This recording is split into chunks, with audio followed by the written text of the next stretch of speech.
Mucho se está hablando de Kinski, porque la verdad es que lo que vivió ese chico en el Metropolitano no fue habitual, no es fácil, pero hay que decirlo que no se arregla con un análisis táctico. Sin embargo, para mí, nadie está hablando de lo más importante. Para el que no lo haya visto, Kinski es el portero del Tottenham. Es un portero checo de 22 años que llegó en enero al Tottenham con un contrato hasta 2031. Eso indica que el club apostó a largo plazo por él. El problema es que después de esa apuesta llegó una noche de Champions donde en su tercer partido oficial le llegó su oportunidad. Eso ya te da un poco el contexto. No es el portero habitual, Vicario está por delante de la jerarquía y de repente el entrenador esa noche decide darle ese partido en ese escenario. El 1-0 precede de un resbalón suyo, el 3-0 viene de un error a la hora de dar un pase y el 2-0, ojo, porque tiene mucho que ver con cosas que la gente quizá no está viendo y no está valorando de Kinski. El resumen es que Tudor, el entrenador del Tottenham, en el minuto 17 decide sustituirlo. Bien, aquí es donde yo necesito que estéis muy atentos, porque creo que hay cosas que nadie está explicando. Lo primero es que hay dos tipos de errores. Para mí, hay un error que es de concepto, donde el portero toma una decisión que puede ser incorrecta, donde un proceso mental falla, y después hay un error de ejecución, donde la decisión normalmente suele ser correcta, pero por lo que sea, el cuerpo no la ejecuta bien. La mayoría de veces, esas acciones se llevan a cabo de manera correcta, pero no siempre es así. Kinski, en estos dos goles, para mí, comete errores de ejecución. Uno de ellos, al final, es un resbalón. Con esto quiero decir que no se trata de decisiones prácticamente que tome de manera voluntaria. Son acciones que normalmente salen bien, pero esta vez la suerte no estuvo de su lado. ¿Por qué importa distinguir entre el tipo de error y qué es lo que ocurre? Porque se afronta de una manera completamente diferente. Si hay un error de concepto, tenemos un problema de comprensión del juego y a partir de ahí podemos trabajar. Sin embargo, si es un error de ejecución, es un portero que lleva mucho tiempo sin competir, es una noche grande de Champions. Bueno, me gustaría matizar que tiempo atrás hemos escuchado a los jugadores del Atlético de Madrid quejarse sobre ese terreno de juego, así que quizá esto tiene relevancia sobre la situación, ¿no? El 3-0 para mí tiene una situación más a considerar, puesto que después del primer error, es decir, un partido que ya empieza torcido, hay una decisión técnica que él toma, que es que, siendo diestro, intenta dar un pase de primeras. Quizá la opción más inteligente y la más estable hubiera sido lo más simple, que es intentar perfilarse de otra manera para poder jugar con la derecha.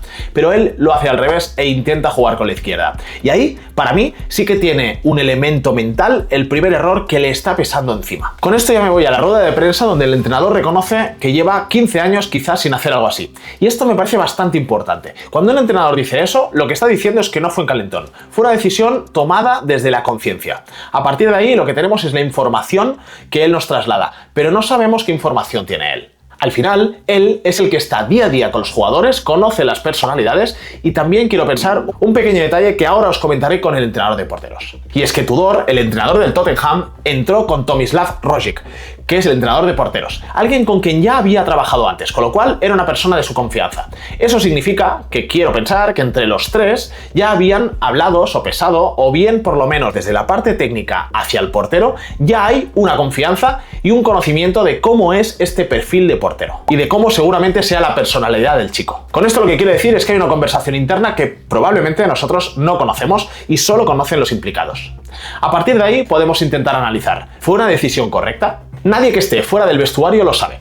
Lo que sí puedo deciros es que el hecho de cambiar a un portero a mí no me escandaliza. Yo entiendo que hay entrenadores que empiezan a considerar tratar al portero como un jugador de campo más, pero creo que hay variables que hay que considerar, como es el trabajo mental que hay detrás de ello y qué ocurre después de una decisión de ese estilo. Como os digo, a mí no me escandaliza la decisión en sí. Lo que me genera es más preguntas de todo lo que viene después. ¿Qué quiero decir con esto? Que al final un portero que se retira en el minuto 17 después de 2 errores, 3 meses sin competir, en una noche donde se apuesta por él y finalmente es sustituido, pues es cierto que no es lo mismo que cambiar un lateral. Nosotros, nos guste o no, tenemos que entender que como porteros, nuestro error tiene un coste desproporcionado y extremadamente visible. Cuando ese error te cuesta el puesto en medio de un partido y delante de miles de personas en un partido de esa relevancia, es normal que esa situación sea muy dura de poder superar. Así que lo que ocurre de ahora en adelante con ese portero en el momento en que es sustituido y entra al túnel de vestuarios es de lo que deberíamos estar hablando hoy. ¿Cómo se gestiona eso? ¿Qué le dices? ¿Cómo le hablas?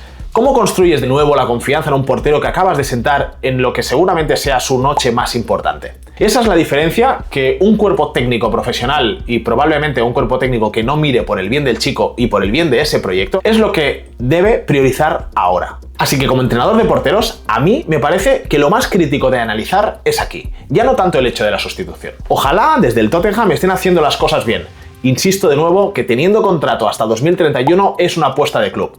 Y esto no debe ser el final de nada. Tiene que ser el principio de una reconstrucción que se va a generar en ese portero y en ese proyecto de portero. Podemos estar de acuerdo o no con la decisión. Podemos pensar que la decisión fue correcta, que fue un error de gestión, que el culpable es el entrenador por haberlo alineado cuando quizá no estaba del todo preparado.